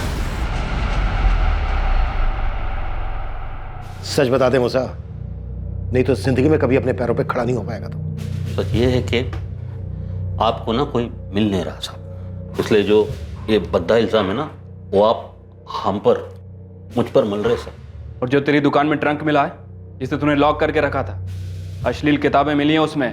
बिल्कुल मिली होगी। कबाड़ी हूँ साहब, कबाड़ नहीं मिलेगा और क्या मिलेगा साहब? बच्चा है सर, छोटा सा मेरा, आता है दुकान पे कभी कोई भी किताब लेकर पढ़ने लगता है, उसके हाथ ना लगे इसलिए वो ताला मार के रखी थी मैंने। कई ग्राहक लोग भी आते हैं साहब ऐसे मैगजीन की तलाश में साहब। मैं साहब आपके खबरें की मदद कर रहा था। मदद कर रहा था या भटका रहा था?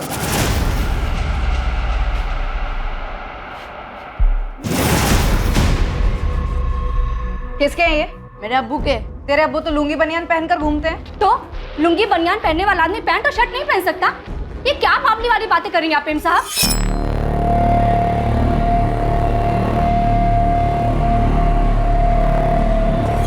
ये लेकर चलो। ओ मेम साहब, अरे कहाँ लेकर जा रही है ये सब कुछ? आप ज्यादा नौटंकी मत कर बिल्किस।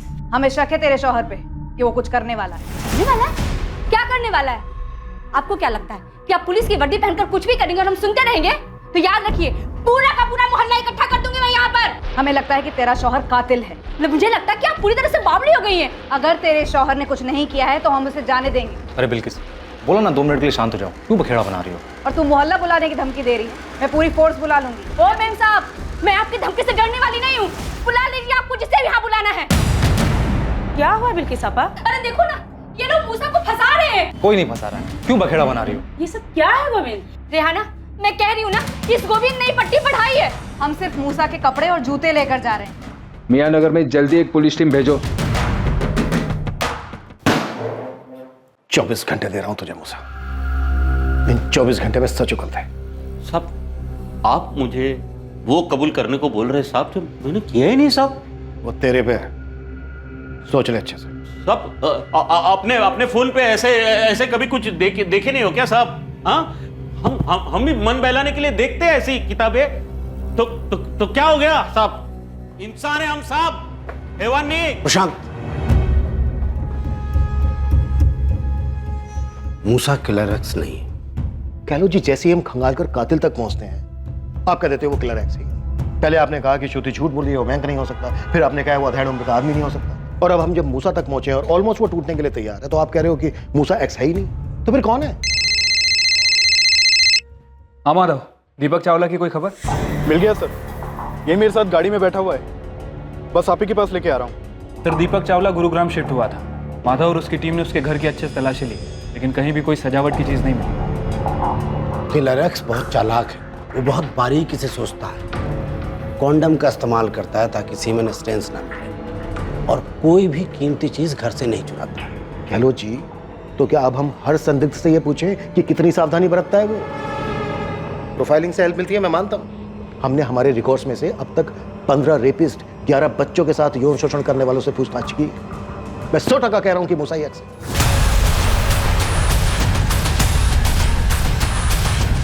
नहीं, अगर आप इतने दावे के साथ कह रहे हैं कि मूसा एक्स नहीं है, तो फिर बताइए ना, लाखों लोगों के शहर में हम उस बारीक सी प्लानिंग करने वाले को कैसे ढूंढे जिसका दिमाग घुमा हुआ है, जो ऐसी औरतों को टारगेट करता है जो घर में अकेली रहती हैं, उनका मर्डर करता है और फिर लाश के साथ रेप करता है। बोलिए ना। उसने अपना हुलिया बदल लिया है।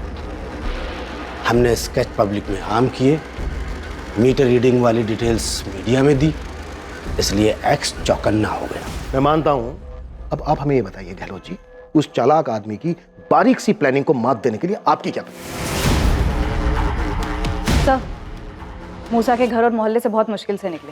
उसके घर से कुछ सामान मिला है सर। चुराए गए डेकोरेटिव आइटम में से तो कुछ नहीं मिला, लेकिन ये कपड़े और जूते मिले जो कि मूसा के हुलिये से मैच नहीं करते। गहलोत जी, सर कैसे बच बचा के निकला हूं ना, मत पूछिएगा। नहीं पूछूंगा। कोई काम की बात है? साहब वहाँ से डायरेक्ट मैंने 2 लोगों को साइड में लेके बात की। जो बातें मुझे पता चली ना, मुझे पहले नहीं मालूम था। ये मूसा ना कपड़े पहनने का बहुत शौकीन आदमी है। हर शुक्रवार शनिवार को ना अपनी बेगम के साथ एकदम सज धज के निकलता है घूमने के लिए। ये पहले तेरी पकड़ में कैसे नहीं आया गोविंद? साहब किसी के शक्ल पे तो लिखा नहीं होता ना कि सनकी है, सरफिरा है। हाँ तो गहलोत जी क्या बोलते हो? अभी आप यही कहोगे कि मूसा निर्दोष है? हाँ निर्दोष है। ये सीरियल किलर कोई और ही है। ये मूसा है और इस वक्त हमारी कस्टडी में है। क्या तुमने कभी इसे अपनी सोसाइटी में देखा? इसका कहना है कि कभी भी ये कबाड़ के काम से दिल्ली नहीं गया। सर मुझे सच में नहीं पता कि कौन प्राजक्ता के साथ ऐसा कर सकता है।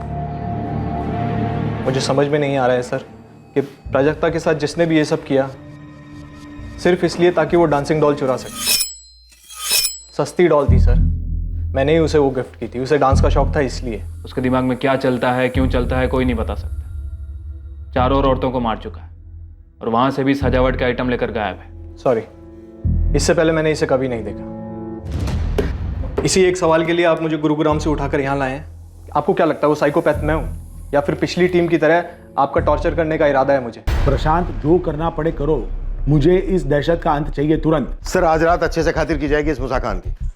कल सुबह तक सामने से आकर सब कुछ कबूल कर लेगा। तुम्हें कितना यकीन है कि यही वो सीरियल किलर है? सारी की सारी कड़ियां जुड़ रही हैं सर। सभी विक्टिम के मोहल्ले में देखा गया है। अच्छे कपड़े पहनता है, अश्लील मैगजीन पढ़ने का एडिक्ट है। बस एक चीज है जो फिट नहीं बैठ रही है। अगर डेकोरेशन के वो पीसेस मिल जाते तो इस केस को एक क्लोजर मिल जाता। एक और अड़चन है सर। अब क्या हुआ? गहलोत जी कह रहे हैं कि किलर एक्स मूसा खान हो ही नहीं सकता। देखो, गहलोत को उसके एनालिसिस करने दो। तुम इस मूसा की हलक में उंगली डालो। प्रोफाइलिंग कभी कभी गलत भी हो सकती। मुझे सही कातिल चाहिए। कल सुबह अच्छी खबर सुना। ए मूसा, बोल क्यों किया और कैसे किया? हाँ सच बोलेगा तो छोड़ देंगे मुझे। ए देख, सच बोल, उसके बाद देख।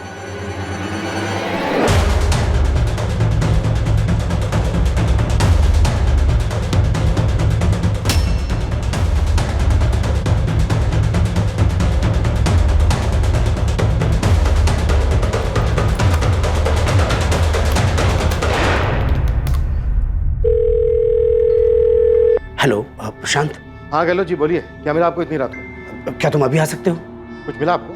हाँ, प्राजक्ता, विमला, लता, श्रुति, ये सभी निशाना बनाएगी, चुन चुन के निशाना बनाएगी। ये सभी चुनी हुई टारगेट थी। घर में अकेली होती थी और टारगेट की गई। बाकी की दोनों काव्या और निशा भी तो घर पे अकेली थी जब इन्होंने दरवाजा खोला। शांत, ये निशा और काव्या चुनी हुई टारगेट नहीं है, ये अचानक शिकार हुई। मूसा ऑलमोस्ट टूट चुका है, कल तक अपना जुर्म भी कबूल कर लेगा। काव्या और निशा का कत्ल तब हुआ जब सारी दुनिया को किलर की डिटेल्स मिल चुकी थी। जाहिर है एक्स को भी। तो ये कि एक्स इन लास्ट दोनों घरों में बूढ़े के भेष में नहीं गया। उसने दरवाजा नहीं खटखटाया, वो कुछ देने के बहाने इन घरों में गया था, डिलीवरी करने के लिए। एक्स एक डिलीवरी मैन है, मूसा नहीं। उसने इस बार मीटर रीडिंग के बहाने का इस्तेमाल किया ही नहीं। गैस की मीटर रीडिंग लेनी है क्योंकि इन लास्ट दोनों घरों में मीटर घर के अंदर है ही नहीं। तो फिर सवाल यह है कि इन दोनों औरतों ने उसे घर के अंदर क्यों बुलाया? लॉजिक प्रशांत। सर, एक गिलास पानी मिलेगा? बहुत प्यास लगी। मैडम, एक गिलास पानी मिलेगा? रुको 2 मिनट लाती हूँ। प्रशांत, मुमकिन है कि निशा के मामले में भी ऐसा ही हुआ होगा। एक गिलास पानी मिलेगा मैडम? बड़ी प्यास लगी है। 1 मिनट रुकिए, लेकर आती हूँ। काव्या और निशा के मर्डर्स प्लानिंग से नहीं हुए थे, बस फितरत से हुए थे। ये एक्स एक डिलीवरी मैन है, देखा मौका है तो अपनी विकृति को अंजाम देने झपट पड़ा होगा। आपकी थ्योरी में सच्चाई हो सकती है कि कातिल अलर्ट हो गया होगा, उसने अपना हुलिया बदल लिया होगा, लास्ट की 2 विक्टिम्स को टारगेट नहीं किया होगा। फिर भी वो विक्टिम तो है। देखिए गहलोत जी, कातिल हमारी हिरासत में है, मूसा ही एक्स है। नहीं, बिल्कुल नहीं। एक्स हमारे हाथ में है ही नहीं। वो बाहर घूम रहा है पब्लिक के बीच खुलेआम। प्रशांत, मैं दावे के साथ कह रहा हूं, मूसा हत्यारा है ही नहीं। ए मूसा, उठ। बोल कैसे किया मर्डर तूने? इंतजार कर रहा हूं मैं, बोल। एक बड़ी खबर आ रही है। चैन वाले हत्यारे ने एक बार फिर हमला कर दिया है, इस बार जयानगर में। ये जून के महीने में 5वीं हत्या है। फिर एक बार एक गृहिणी जो दोपहर को अपने घर पर अकेली थी, इसके घर भी हत्यारे ने दस्तक दी, जिसके बाद माधुरी का भी वही हश्र हुआ जो बाकी 4 औरतों के साथ हुआ था। और एक पुलिस है जो इस केस में पूरी तरह बेबस बौखलाई हुई मालूम होती है। सर, यहाँ से भी कुछ गायब हुआ है, लेकिन अभी पता नहीं क्या।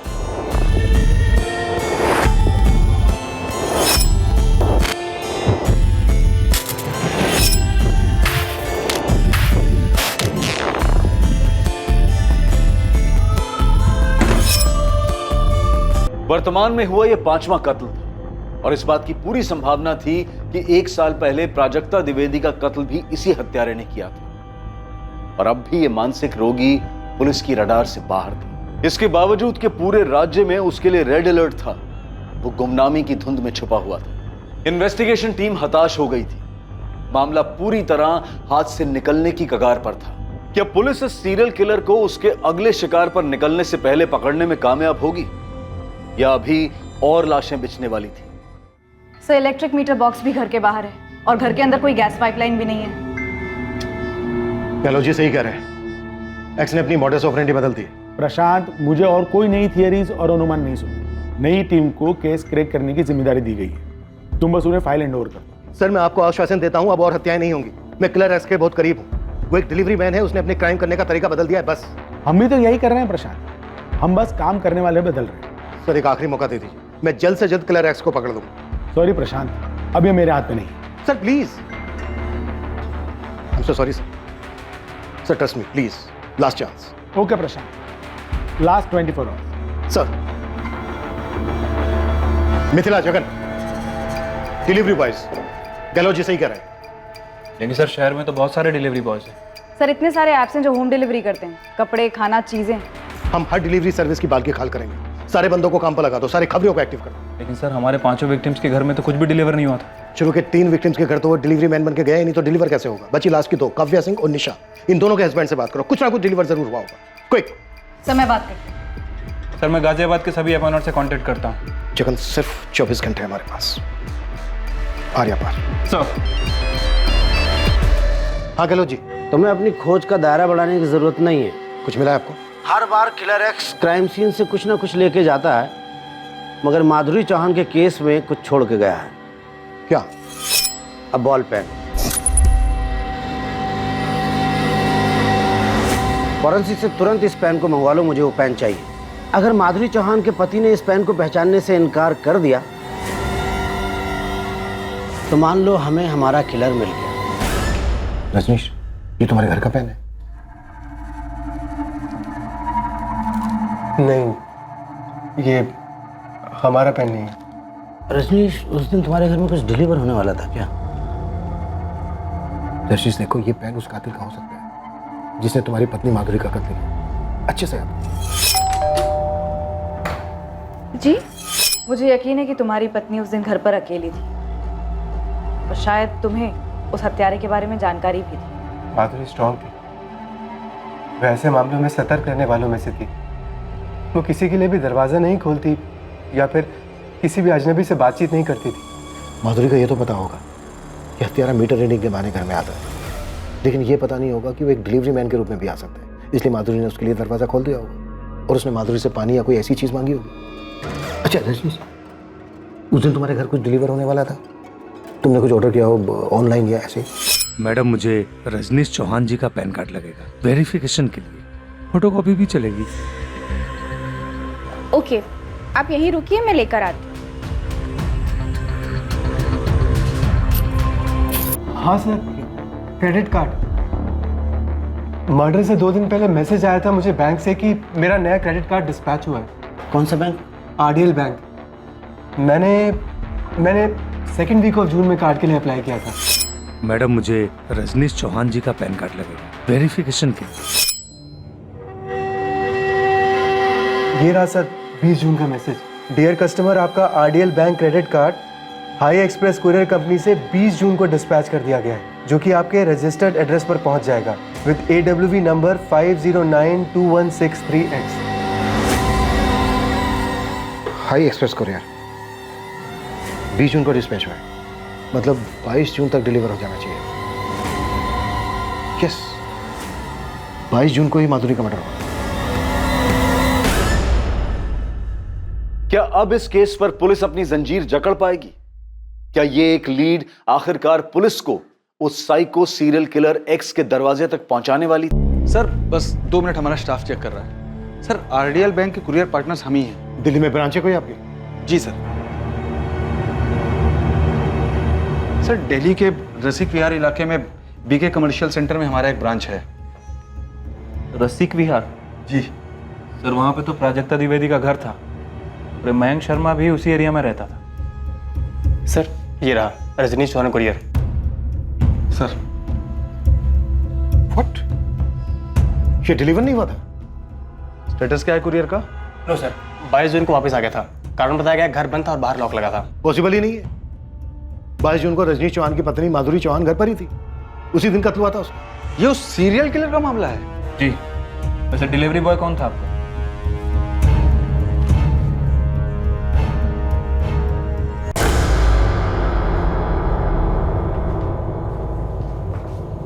तबरेज खान।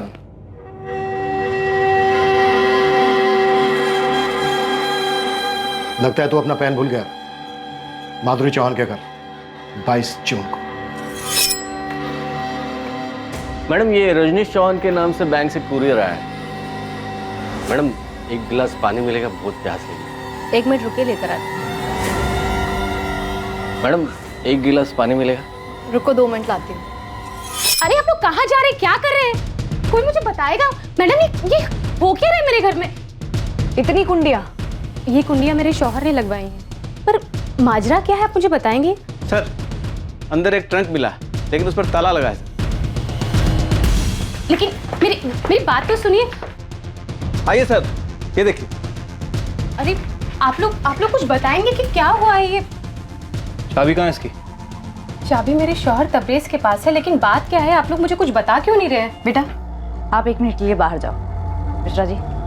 लेकिन आप लोग बताइए तो, मेरे शौहर ने किया क्या है? हमारे पास तुम्हारे शौहर के खिलाफ ठोस सबूत है। ये जो शहर में औरतों के मर्डर और रेप हो रहे हैं ना, इसमें तुम्हारे पति का ही हाथ है। वही है ये चैन वाला हत्यारा। क्या?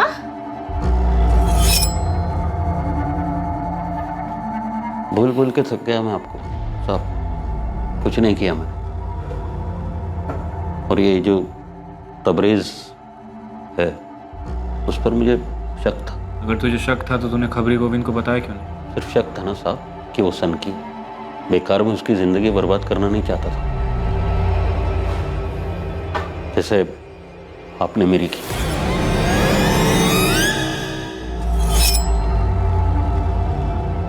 लीजिए चाबी। तू खुद खोलेगा?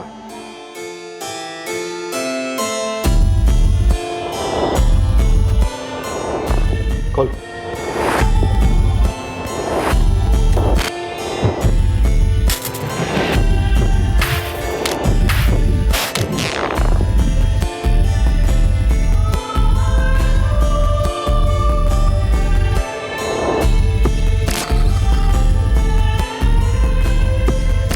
ये इस लिफाफे में क्या है? निकाल निकाल लिफाफा निकाल, खोल के दिखा क्या।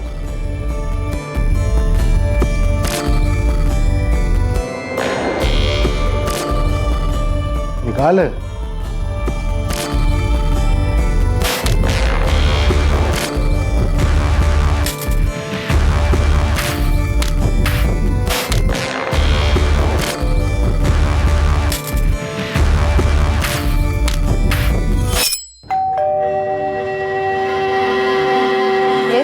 मैडम क्रेडिट कार्ड है, मिस प्राजक्ता द्विवेदी के नाम। हाँ मैं ही।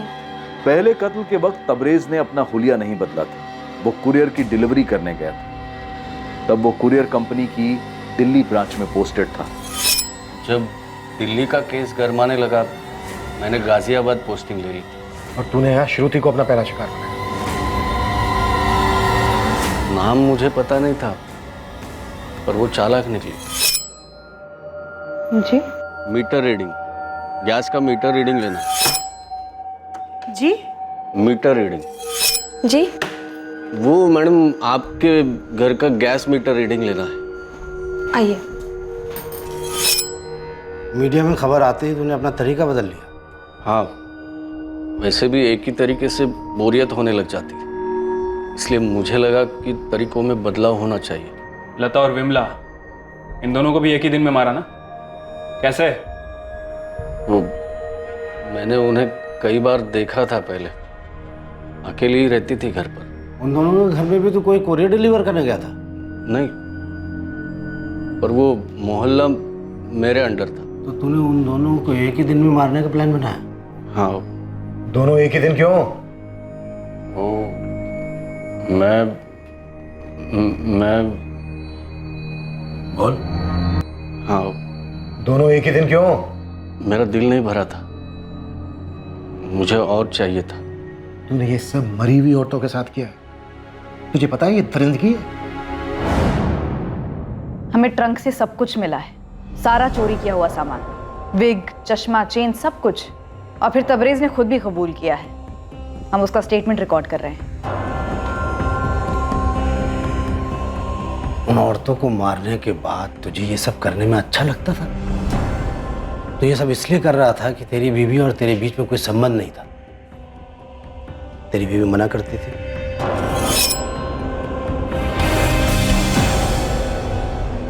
आज नहीं, समझा करो, आज नहीं। अरे क्या हुआ, थोड़ी देर के लिए ना, समझा करो। मन कर रहा है ना मेरा। तुम्हारे मन के चक्कर में मेरी हालत खराब हो गई। डॉक्टर ने दूरी बनाए रखने के लिए कहा। पता कितना दर्द होता है मुझे, कितना जख्म हुआ है। डॉक्टर ने बोला है कि ऑपरेशन करना पड़ेगा। परेशान होने लगा था मैं, हर बार मना कर देती। तो सिर्फ इसीलिए तूने उन औरतों को मार दिया और उनके साथ संभोग किया? वो औरतें मना नहीं करती। अबे लाशें कैसे मना करेंगी? मैं किसी वेश्या के पास नहीं जाना चाहता था। मैंने सोचा था इस बारे में, लेकिन तुझे डर था कि तुझे कोई रोग हो जाएगा। ये सारी चीजें क्यों चुराई? मैं चोर नहीं हूं, बस ये चीजें मुझे पसंद आई थी। तुझे लगता है ये सारी चीजें मेडल हैं तेरे कारनामों के? पता नहीं। ये कहां से चुराए? याद नहीं।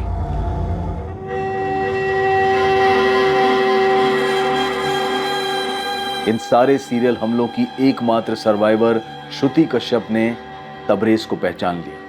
तबरेज खान के नेक्रोफीलिया को समझने के लिए मनोवैज्ञानिकों की एक पूरी टीम ने उसकी गहरी स्टडी की। तबरेज बिल्कुल नॉर्मल है बाकी सब मामलों। फिर भी देखो सोच में कितनी गंदगी भरी है उसकी। पता है साइकेट्रिस्ट के सामने वो एक ही बात बार बार दोहराता रहा, जो उसने हमें इंटरोगेशन के टाइम पे नहीं बताई,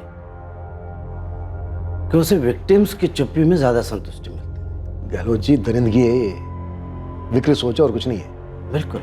दूसरी ओर उसने अपने ही घर में 4-5 कड़ियां लगा रखी थी अपने परिवार की सुरक्षा के लिए। तबरेज खान पर आईपीसी की धारा 302 के तहत कत्ल, आईपीसी की धारा 307 के तहत अटेम्प्टेड मर्डर और आईपीसी की धारा 376 के तहत रेप के चार्जेस लगाए गए। तबरेज के परिवार, रिश्तेदारों, पड़ोसियों और उसके साथ काम करने वाले लोगों से बात करके ये तो पता चला कि तबरेज अपने आप में ही रहना पसंद करता था, ज्यादा किसी से बात नहीं करता था। लेकिन इन लोगों में से कोई एक भी ये नहीं सोच सकता था कि तबरेज इतने लोगों की हत्या कर सकता है और उनकी लाशों के साथ ऐसी हरकत कर सकता है। इस अवस्था की जंजीर में जकड़ा तबरेज खान का यह केस एक एक्सट्रीम केस माना जा सकता है, जहां उसकी असफल शादीशुदा सेक्स लाइफ ने इस विकृति को और बढ़ावा दिया होगा। अब मैं अनूप सोनी आपसे विदा लेता हूं, फिर मुलाकात होगी कल रात 11 बजे एक और नए केस के साथ। और याद रखें, क्राइम और आपके बीच में सिर्फ इतना फर्क है कि आप कितने सतर्क हैं। सतर्क रहें, सुरक्षित रहें। जय हिंद। इस तरह के और भी एपिसोड देखने के लिए हमारे चैनल को सब्सक्राइब करें और बेल आइकन दबाना ना भूलें।